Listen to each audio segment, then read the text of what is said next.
चलिए, good morning बच्चों। पिछले वीडियो में हम 1.2 के 3 सवाल तक हम पढ़ चुके थे और उसमें हमने आपको कुछ होमवर्क दिया था। काफ़ी बच्चों ने तो सॉल्व किया और हमको उस पर कमेंट भी किए। अब हम उसके आगे चलते हैं। जो सवाल नंबर हमारा चौथा था एनसीईआरटी बुक का, देखिए प्रश्नावली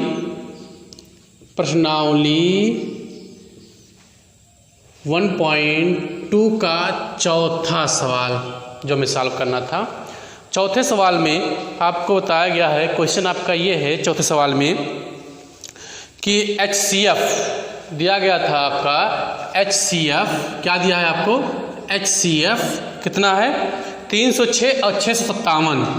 306 कामा और 657। इसका HCF 9, इसका HCF 9 दिया गया है और कहा जा रहा है कि फिर इसी का LCM आपको ज्ञात करना है। 306 और 657 का LCM आपको ज्ञात करना है। मतलब आपको दिया गया है, दो संख्याएं दी गई हैं 306 और 657 बराबर 9। मतलब LCM हमको दो संख्याएं कौन कौन सी दी गई हैं? 306 और 657 तथा इसका HCF दिया गया है 9। तो कह रहा है क्वेश्चन आपका कि इसका LCM ज्ञात कीजिए। आप लोग सॉल्व करते हुए देखे ही हैं, हम आपको बताए भी हैं कि दो संख्याओं का गुणनफल, यही है आपका हल। देखिए, दो संख्याओं का गुणनफल बराबर होता है LCM गुणे HCF। ये आपको पता है, आप लगाए भी हैं। बहुत सिंपल तरीका है। पहली संख्याओं का गुणनफल नहीं, दोनों संख्याओं का गुणनफल बराबर होता है LCM गुणे HCF। ठीक है। अब देखिए दो संख्याएं कौन कौन सी हमारे पास देख रहे हैं ना भाई, दिया गया है, कोई दिक्कत नहीं। ये है आपके 306 और दिया गया है 657 बराबर LCM नहीं मालूम। जो ना मालूम उसे छोड़ दिया करते हैं हम। HCF कितना भाई? 9 लिख दिए। अब देखिए ये मल्टीप्लाई है, इधर भी मल्टीप्लाई है। अब देखिए 9 को हम पक्षांतर करते हैं, ध्यान दीजिएगा आप लोग।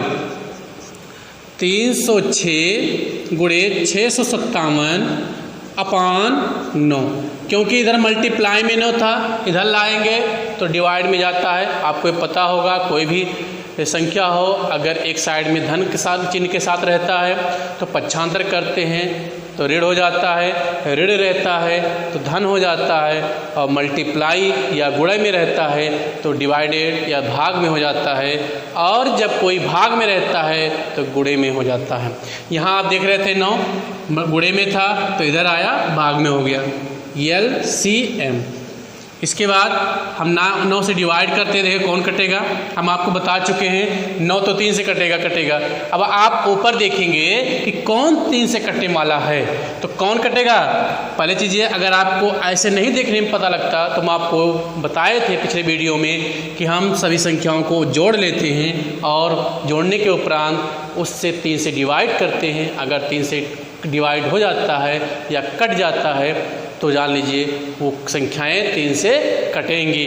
तो ध्यान दीजिएगा, 7 5 12, 12 6 18, इस क्षेत्र 18। इसका मतलब 3 से ये संख्या कटेगी। तो देखिए 3 त्रिका 9 और 3 दूना 6, 3 एकन्ने 3 और 3 नवा 27।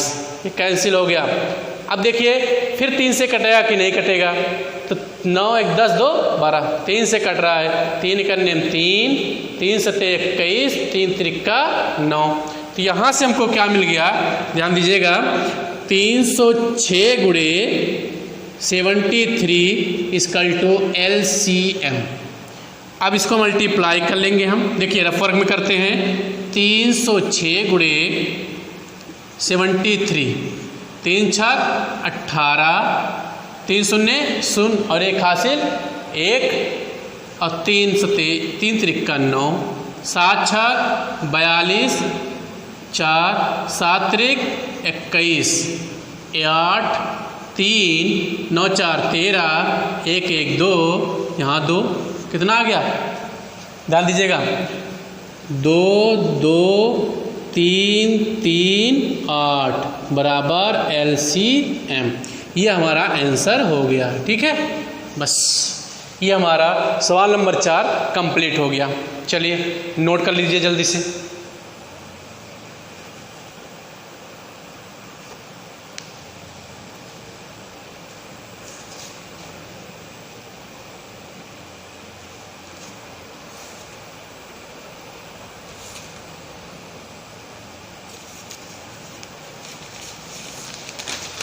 हो गया, चलिए इसको हम मिटा देते हैं।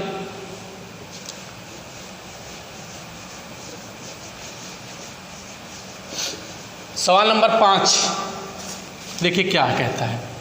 देखिए आपके सामने सवाल नंबर 5 है। क्वेश्चन कह रहा है कि जांच कीजिए कि क्या किसी प्राकृतिक संख्या n के लिए संख्या 6 के पावर n अंक 0 पर समाप्त होती है। मतलब कोई ऐसी संख्या आपको बताना है, ध्यान दीजिएगा 6, सवाल नंबर 5 कह रहा है 6 के पावर n है और ये 0 पे संख्या पे समाप्त होती है, हो सकती है। ये पूछ रहा क्या ये अगर 6 के पावर n है जहाँ n एक प्राकृतिक संख्या है 0 पर समाप्त हो सकती है, तो यही आपको बताना है। तो चलिए देखिए, पहली चीज़ है 0 पे समाप्त होने के लिए आपको पता है कि लास्ट में 0 हो। किसी भी संख्या के लास्ट में अगर 0 है तो 10 से कटेगा, है ना। अब देखिए आपको ये दिखाना है कि 6 के पावर n जहाँ n एक प्राकृतिक नंबर है, अगर हम किसी की पावर को लगाएंगे तो क्या उससे वो लास्ट में 0 मिलेगा या नहीं। तो पहली चीज़ हम कुछ कंडीशन है हमारा, जो इसको 0 लाने के लिए कुछ कंडीशन होते हैं उसको देखते हैं। पहले देखते हैं हम, यदि कोई संख्या, देखिए आपको कह रहा है यहाँ लिखते हैं यदि, पहले लिखते हैं रिजल्ट, यदि कोई संख्या, ठीक है ना, हम जो लिख रहे हैं उसको देखते रहिएगा, संख्या 0 पर समाप्त होना चाहती है। मतलब अगर कोई संख्या 0 पर समाप्त होना चाहती है तो उसका अभाज्य गुणनखंड, अभाज्य गुणनखंड मतलब समझते ही हैं। अभाज्य गुणनखंड माने ये होता है कि वह संख्याएं जो स्वयं और 1 से कटें, मतलब केवल 2 संख्याओं से ही कट सकती हैं, ठीक है ना, अपने से और स्वयं 1 से बस। तो अगर कोई संख्या ऐसी हो जो 0 पर समाप्त होना चाहती है तो उसका अभाज्य गुणनखंड में क्या आना चाहिए, कम से कम एक बार 2 और 5 आना चाहिए। अगर कोई गुणनखंड किया जाए उसमें 2 और 5 कम से कम एक बार, कई बार आए कोई दिक्कत नहीं, लेकिन कम से कम एक बार आना मस्ट है, तो ये संख्याएं 0 पर समाप्त हो जाती हैं, होना चाहिए। अब देखिए कंडीशन यही है, यदि कोई संख्या 0 पर समाप्त होना चाहती है तो उसका अभाज्य गुणनखंड में कम से कम एक बार 2 और 5 आना चाहिए। अब देखिए 6 के पावर n का गुणनखंड हम करते हैं तो 2 × 3 के पावर n, मतलब इसका लिखेंगे, यहाँ लिख देंगे 6 के पावर n का गुणनखंड करने पर, ठीक है ना। अब देखिए गुणनखंड कर रहे हैं हम, 6 के पावर n इक्वल टू 2 गुणे 3। अब यहाँ पे अगर हम देखें 6 के पावर 1 तो 2 गुणे 3 बराबर 6, 6 के पावर 2 6 गुणे 6 बराबर 36।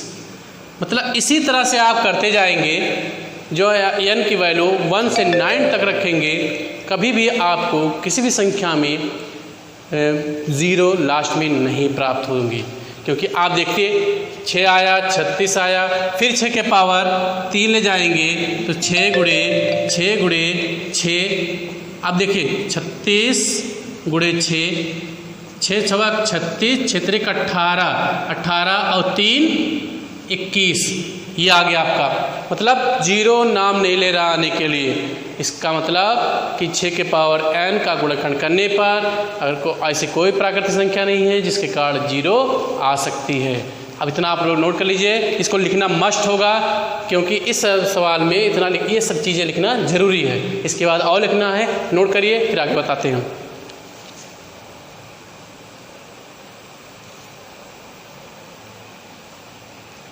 चलिए नोट कर लिए, आगे देखिए। ना समझ में आए तो दोबारा देख लेना वीडियो आप।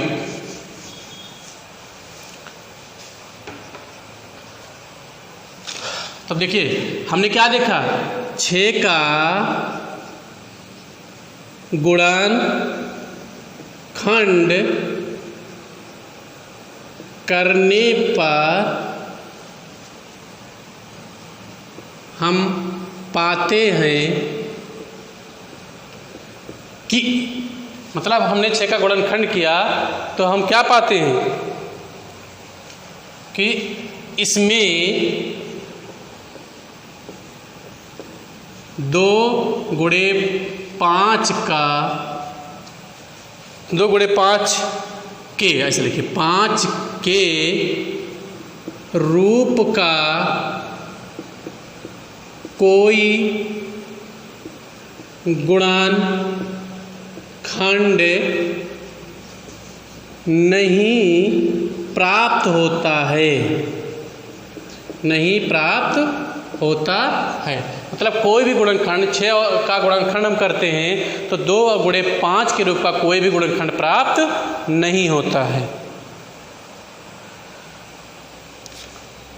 अर्थात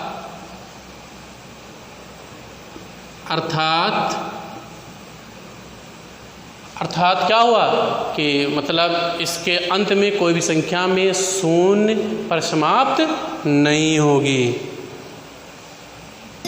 अर्थात यह कभी भी शून्य पर समाप्त नहीं होगी। ठीक है ना, बस यही आपको कह देना था।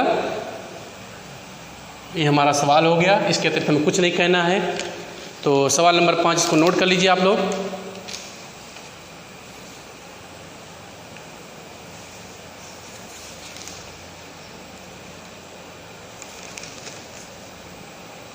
हो गया, समझ गए आप लोग?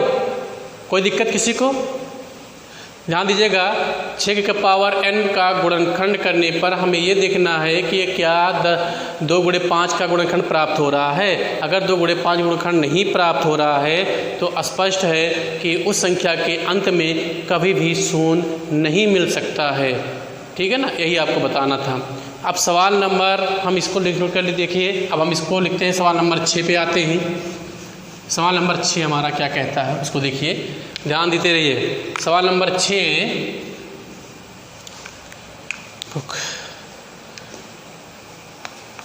कह रहा है कि व्याख्या कीजिए, कह रहा है व्याख्या कीजिए कि 7 गुणे 11 गुणे 13, व्याख्या क्या करना है, 7 गुणे 11 गुणे 13 प्लस 13, ठीक है ना, प्लस 13 और 7 गुणे 6 गुणे 5 गुणे 4 गुणे 3 गुणे 2 गुणे 1 प्लस 5। कह रहा है ये संख्याएं दी गई हैं, कह रहा है ये भाज्य हैं। भाज्य संख्याएं क्यों हैं? ये भाज्य संख्या क्यों है, अभाज्य क्यों नहीं है? तो आप लोग जानते हैं अभाज्य वे संख्याएं होती हैं जो स्वयं और एक से विभाजित हो जाता है और इसके अतिरिक्त किसी से विभाजित नहीं होता है। ऐसी संख्याओं को अभाज्य संख्याएं कहते हैं। तो और जितनी भी संख्याएं होंगी मतलब इसमें केवल 2 संख्याएं, एक और स्वयं, मतलब 2 संख्याओं से केवल भाजित हो जाती हैं। ऐसी संख्याओं को अभाज्य संख्या कहते हैं। ठीक है, तो हमें यही दिखाना है ये भाज्य क्यों है। ठीक, तो पहले इसको लेते हैं हम 7 गुणे 11 गुणे 13 प्लस 13, इसको उठा लिए। अब इसको पहले दिखाइए कि भाज्य क्यों है। तो देखिए दोनों में क्या कॉमन है, 13, तो 13 को हम कॉमन ले लेते हैं। तो यहाँ बचता है 7 गुणे 11 प्लस 13 कॉमन हो गया, 7 गुणे 11 बचा। ठीक है ना, अब यहाँ पे प्लस 13 कॉमन हो चुका है, कितना बचा, 1 हो गया। अब 13 ब्रैकेट में 11 सते 77 प्लस 1।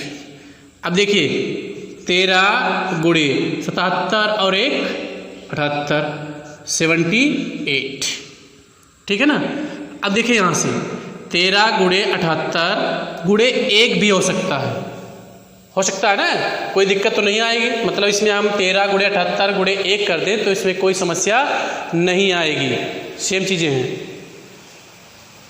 अब यही कह देंगे आगे कितना हो गया, लिख सकते हैं इसमें क्या हो रहा है, 2 मतलब 1 और स्वयं से और फिर 1 और, मतलब 3 है। इसमें और भी गुणनखंड करेंगे और भी टूटेगा, इसका मतलब 2 से अधिक गुणनखंड हो रहे हैं, इसलिए संख्याएं भाज्य संख्याएं होंगी।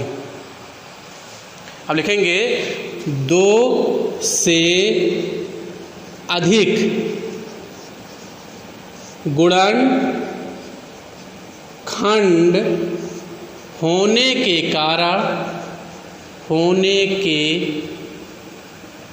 कारण 2 से अधिक गुणनखंड होने के कारण ये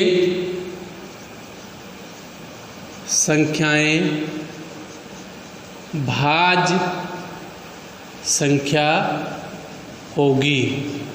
ठीक, इतना कह दिए, इतना कंप्लीट हो गया।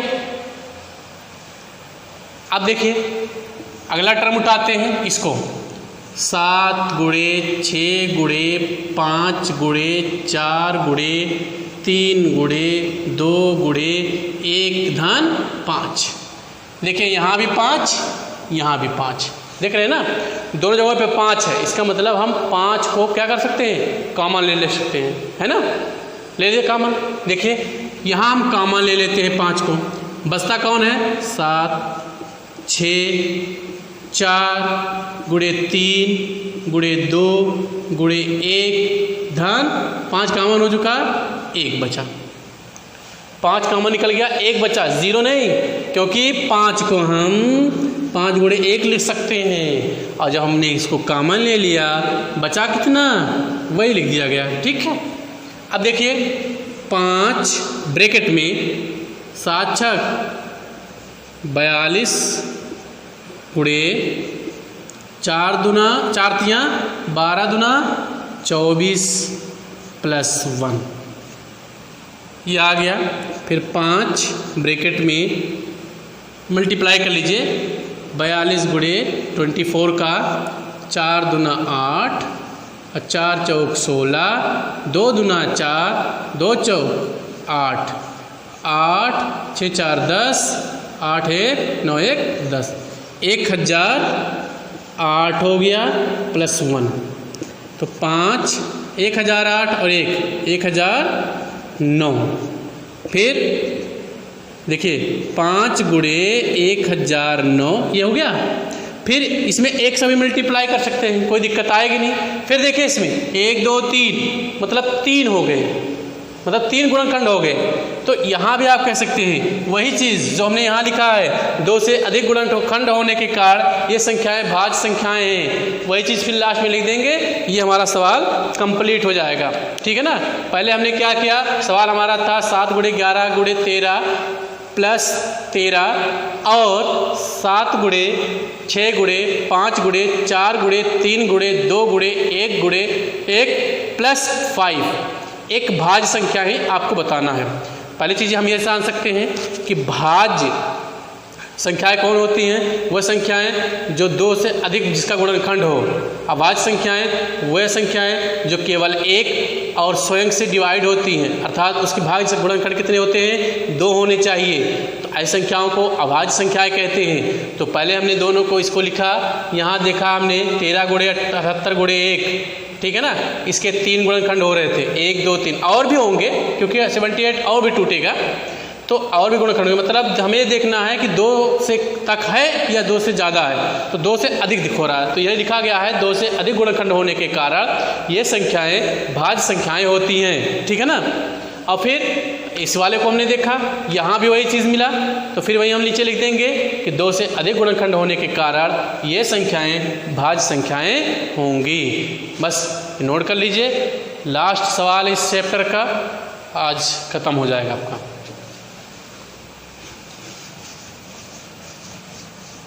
चलिए सवाल नंबर 7 देखते हैं, इसमें क्या कहा जा रहा है। क्वेश्चन देखिए बड़े ध्यान से। क्वेश्चन ये है, किसी खेल के मैदान के चारों ओर एक वृत्ताकार पथ है। इस मैदान का एक चक्कर लगाने में सोनिया को 18 मिनट लगते हैं, जबकि इसी मैदान को एक चक्कर लगाने में रवि को 12 मिनट लगते हैं। मान लीजिए दोनों एक ही साथ एक ही स्थान से एक ही समय पर चलना प्रारंभ करते हैं, तो वे कितने समय बाद पुनः प्रारंभिक स्थान पर मिलेंगे। ध्यान दीजिएगा, मान लेते हैं ये आपका एक मैदान है, ठीक है ना। अगर सोनिया चलती है, कौन चलता है, सोनिया चलती है, तो यहाँ से यहाँ तक आने में इसको 18 मिनट लगते हैं। कितने मिनट, 18 मिनट। लेकिन जब रवि चलता है उसी दूरी पर, यहीं पे मान लीजिए रास्ता है, यहाँ सोनिया चलती है तो 18 मिनट, अगर यहीं से रवि चलता है तो पूरा चक्कर 12 मिनट में लगा लेता है। कितने मिनट में, 12 मिनट में। तो दोनों साथ साथ चलें तो भाई देखिए, इसका मतलब रवि स्पीड दौड़ रहा है, सोनिया थोड़ा स्लो चल रही है, ठीक है ना। तो आपको यही बताना है कि एक साथ कब मिलेंगे, दौड़ेंगे, मिलेंगे जरूर। हाँ, कई बार मिल सकते हैं, दिन भर दौड़ रहे हैं, कई चक्कर लगा रहे हैं, कई बार मिल सकते हैं, लेकिन सबसे पहली बार कब मिलेंगे वो दिखाना है आपको। उसके लिए एलसीएम निकालते हैं। क्या निकालेंगे, एलसीएम। किसका किसका, 18 और 12 का।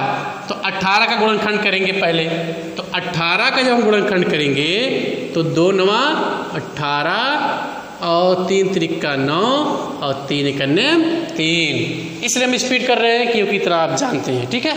तो यहाँ से निकाल लेंगे 2 × 3 × 3 और 12 का जब गुणनखंड करेंगे, ये देखिए 2 से करेंगे, 2 छक 12, 2 तियाँ 6, 3 1 3।